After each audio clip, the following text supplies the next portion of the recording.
Hello, love. Welcome to the ChiLOVE Radio Show, Pop Radio Worldwide, iHeartRadio, and Spotify Premium. Today, we're going to be talking about clearing emotional baggage. Now, emotional baggage is something that everyone has. It's something that everyone can relate to, but at different levels. Now, when the baggage is interfering with your life or weighing you down, it's time to take inventory and clear some things out. Some things and or some people. Emotional baggage is a negative, unprocessed. It's any type of negative, unprocessed emotions, okay? From your past experiences such as trauma, bad experiences, or things that create a lot of stress. So if you're stuck in it, this means that it is hindering the quality of your life. You have to also understand that the brain physically changes after experiencing trauma. And getting unstuck is a process. And you will realize, depending on what level of stress you have, you will realize that it has been times when you could just kind of like snap up out of certain things. You might have, mourned it or, grieved for a little bit, but you came back out. And then you may start to notice that certain experiences cause more trauma, and it takes a little more time to process everything and start the healing. So definitely don't put a time limit on it, because you never know what trauma was connected to another form of trauma and so forth. So don't put a time limit on it. But just acknowledging that some things happen to you and you're not being your best self, and acknowledging that you need to do something about it, is a great step. So you gotta do something, because you're stuck and you don't want to stay like that. And if you like me, ain't no turning back. Can't stay in this position. So you must move forward, because if you don't, it can lead to you having negative coping behaviors and suppression of your emotions. And after a certain time, have you ever engaged in something and looked back on it and said, what was I thinking? What was going on with me during that time? Because your coping mechanisms were not in alignment with you healing from whatever it is that happened. And sometimes people cope by excessive drinking, excessive smoking, these cocktail-like drugs that they put together, and it's like a little combination of some things. Excessive sex, a lot of random sex, shopping, overeating.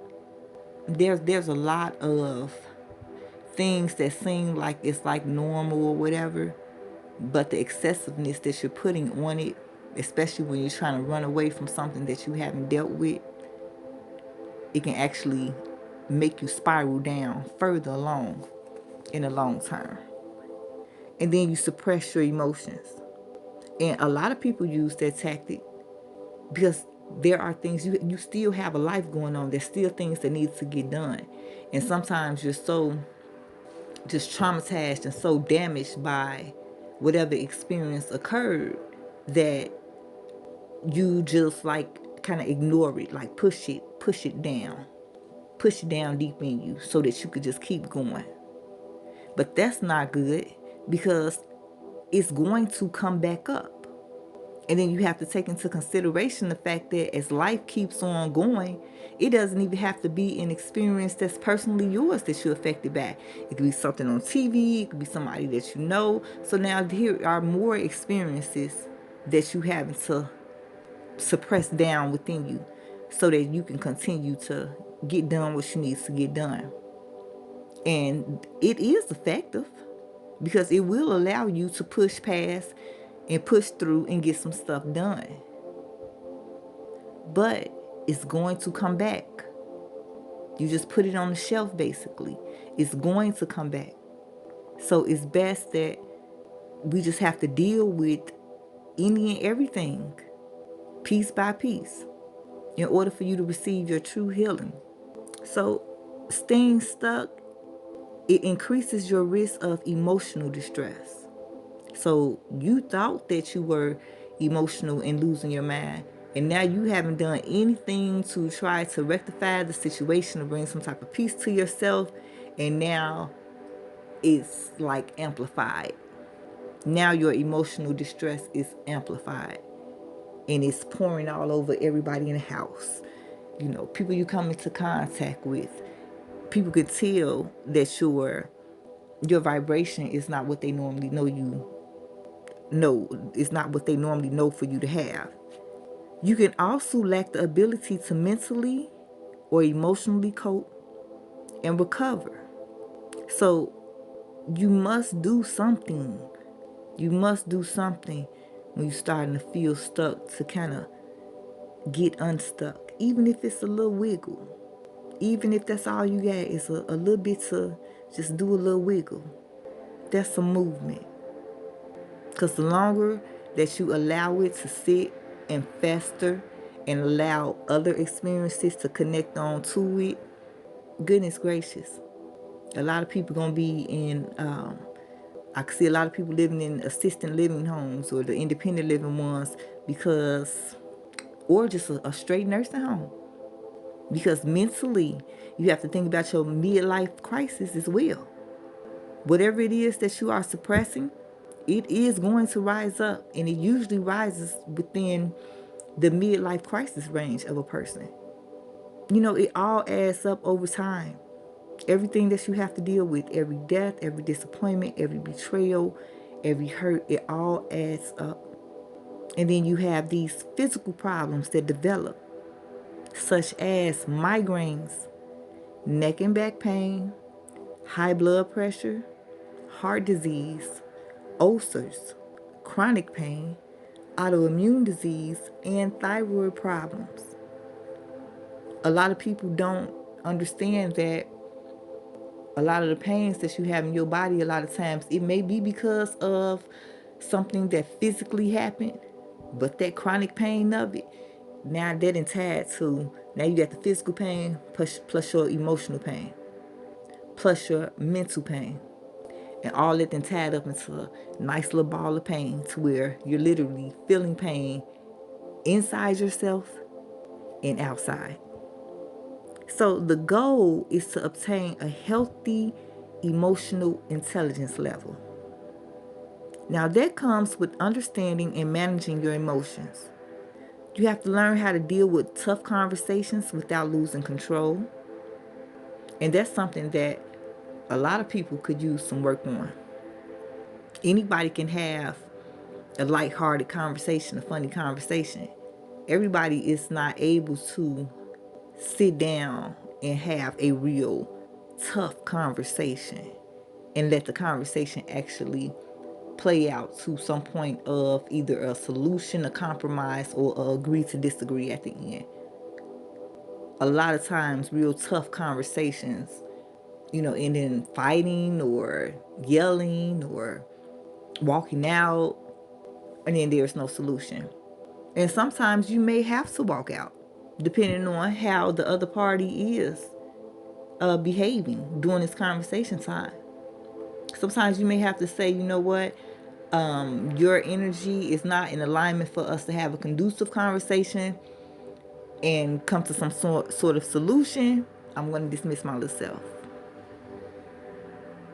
Or reach out to me when you are able to process what we have talked about so far and can come and talk about it. Because ultimately, the objective is not for a fight to break out, but for a solution to be had, right? and going into the next one, being able to resolve conflicts. You're dealing with these tough conversations, and then you're going to be able to resolve conflicts. Even if you don't know per se how to resolve the conflict, you know how to search information. We're not even 6 degrees of separation anymore. So even if you and the other person can't come with a solution, you all can together seek out advice from somebody who has the wherewithal to understand what you're going through and helps to give you some guidance. A pastor, somebody in authority who is able to help you out, a therapist, anybody. You don't always have to have the answer, but if you know where to go to find the answer, that's just as good. And a lot of times on a personal level, your answers are within you. You just got to dig deeper. So when you have a healthy emotional intelligence, you'll also be able to manage your emotions when you are experiencing stress. That will look like perhaps taking some deep breaths. That will look like perhaps walking away. If you know that you are at the point where you are going to pop off and you feel the control that you have leaving you, it's nothing wrong with distancing yourself. You can write in a journal. You can reassess the situation quickly in your mind and let yourself know that you don't have anything to fear, or this person is coming across aggressively, but I understand that they got something else going on with them, so I'm not going to take it as personal. You know what I'm saying? It's a lot of different things that you can do to try to manage your stress in the moment. And it'll be even more wonderful if you are able to point out your triggers. Triggers are things that send you from zero. Triggers are things that'll take you from 60 down to zero. Whatever is going to make you come out of your usual character. Find out what your triggers are. Certain words, certain people, certain smells. Find out what your triggers are. So this will mean that you need to be more aware of yourself. A lot of people are aware of others and not even aware of themselves. So pay attention to how certain environments make you feel. Certain words, certain people, pay attention. And pay attention to yourself to see how yourself is responding to that environment. And then you'll know what your triggers is. What does this trigger make me do? Does it make me cry? Does it make me scream? Does it make me swing? And then you can, try to come up with certain ways. Either you can avoid this trigger altogether, minimize your time with this trigger, or find something that will help you get through the time that you need to spin around whatever it is that's triggering you. And encourage others. You definitely will be able to encourage others because you know already about the stress. You know already about how it makes you feel and the variety of things that you as an individual can go through. You know about being in your own skin and not feeling like yourself. And it's one thing for someone who has just book knowledge about something. And it's another, and they can be effective as well. But it's another when the person that you are talking to is like a glimpse into your future because they have been there. They have felt what you have felt. They have battled mentally with what you have battled with. And now they have found a way to come out on the other side.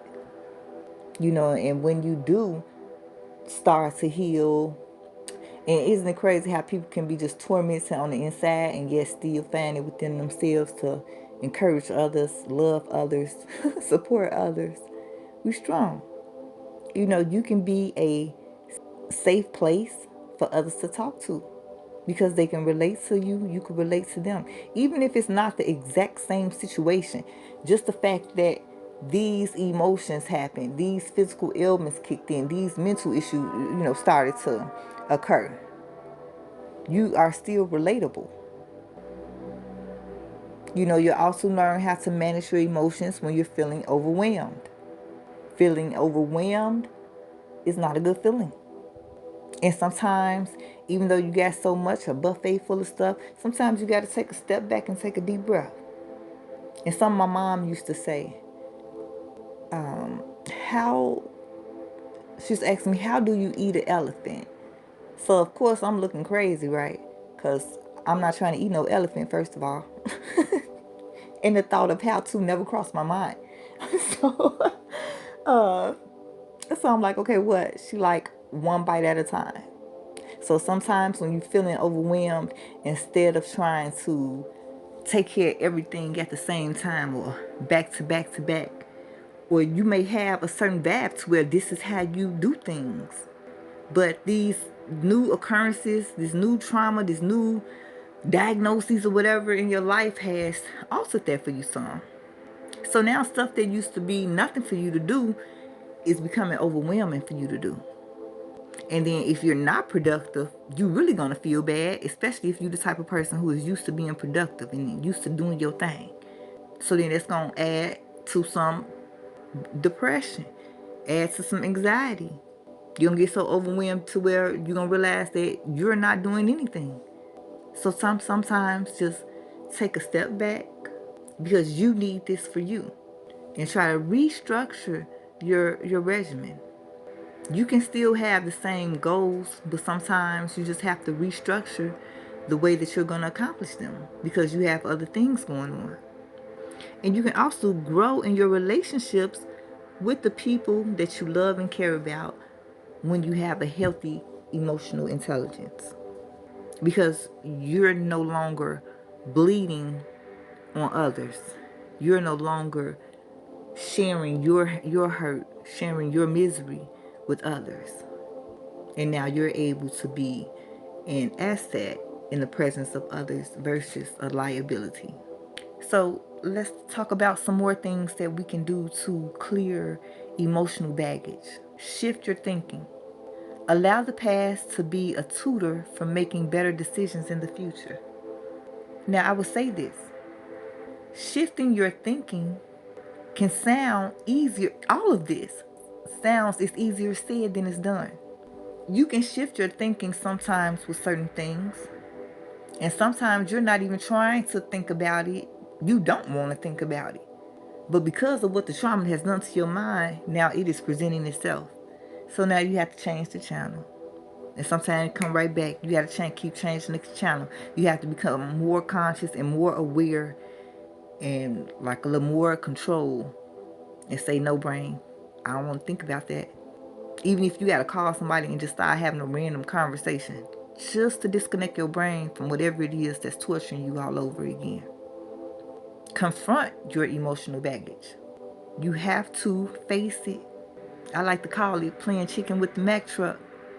You got to face it. You got to let yourself feel it, acknowledge it, find out why are you here.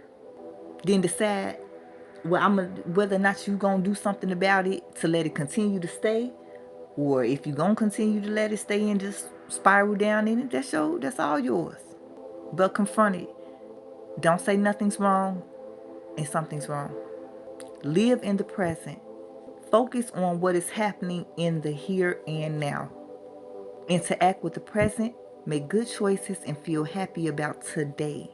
And again, all of this is easier said than done because you have to become more aware of yourself. You have to,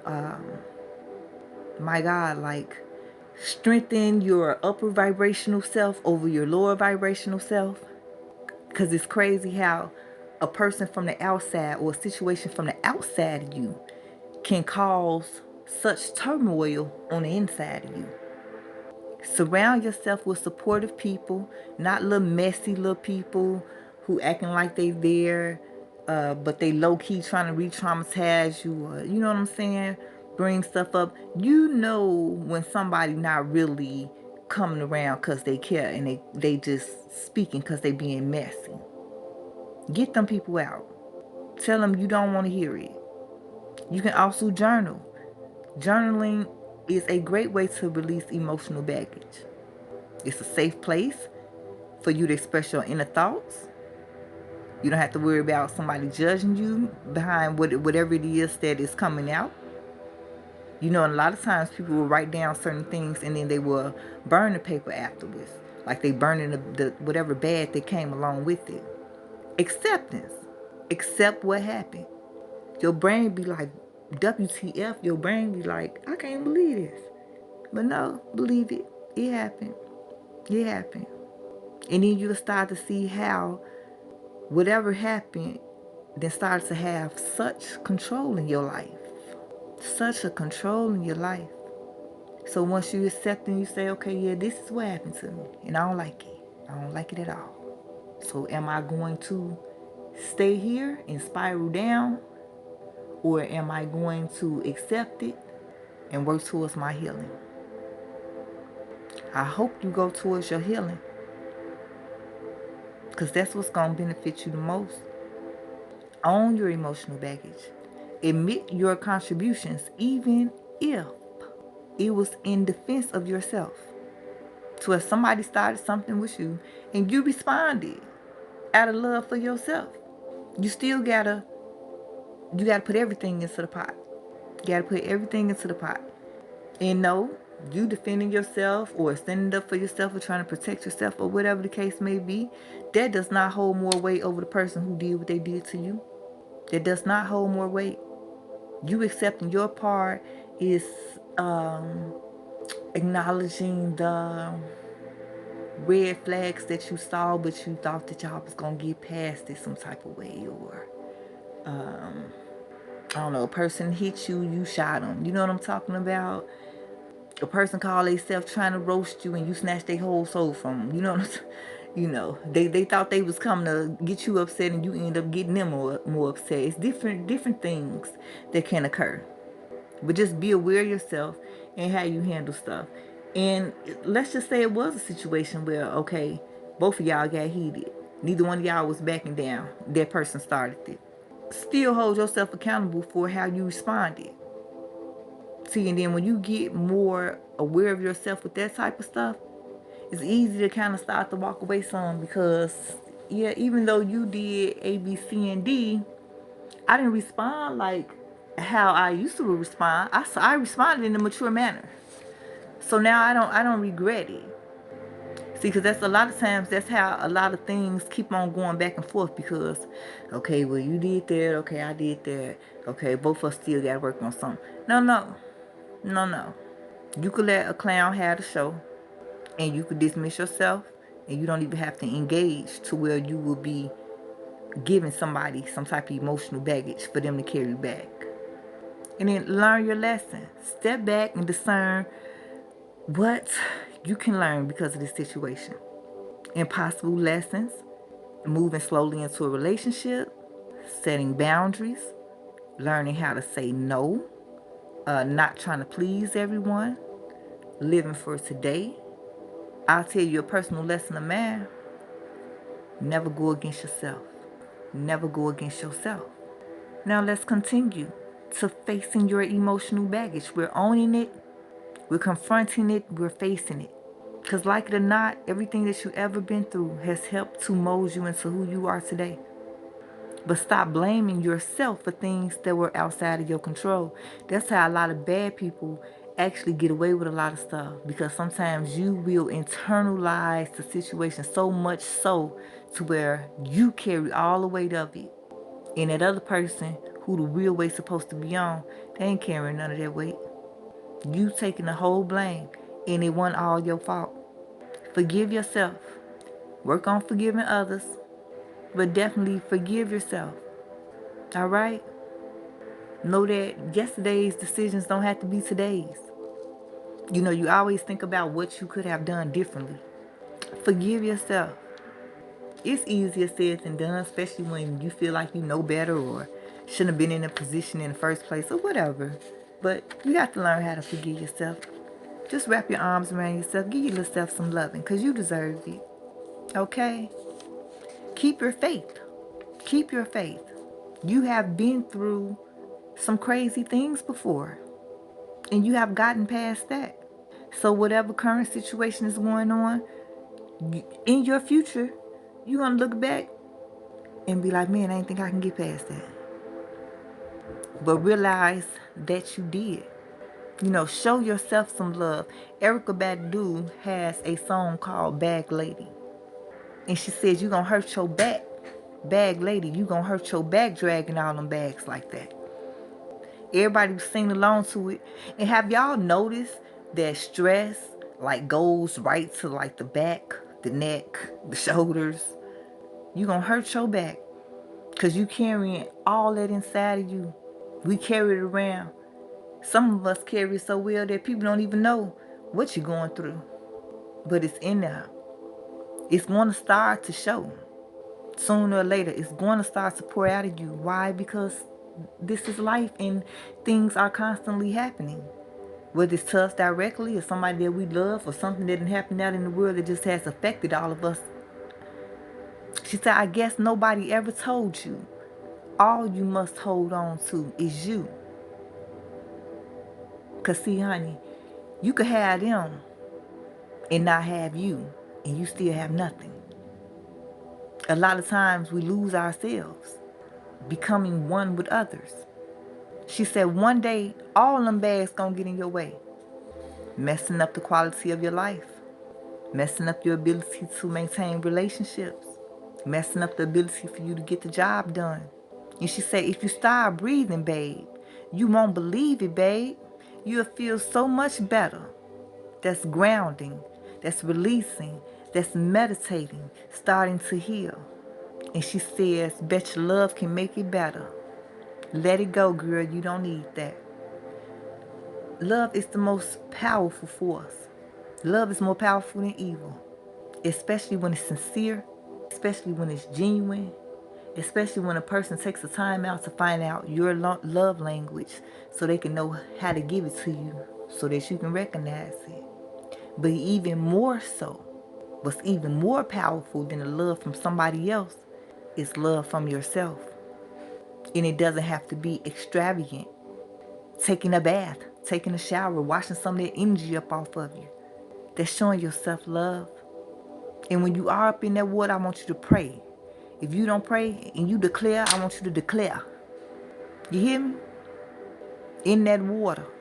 Because you're not just cleansing your body, you taking off the energy. You taking off the energy. You're getting it off of you. Engage with yourself. Remember who and what you like. Get you plenty of water. Fruits and vegetables are really good for the body and the mind. Seek therapy, meditate, pray, whatever it is that you got to do to make yourself feel better. And not only feel better, but heal to a point to where whatever it is that has you down don't even affect you anymore. Anything that is stopping you from being your best self, finding resources, implementing certain new methods of behaviors, anything that you can do to make yourself better, that's some bullshit. Because see, it's not just in your craft. You as a person, you as an individual, that needs to be vibrating high as well. And try not to be too hard on yourself.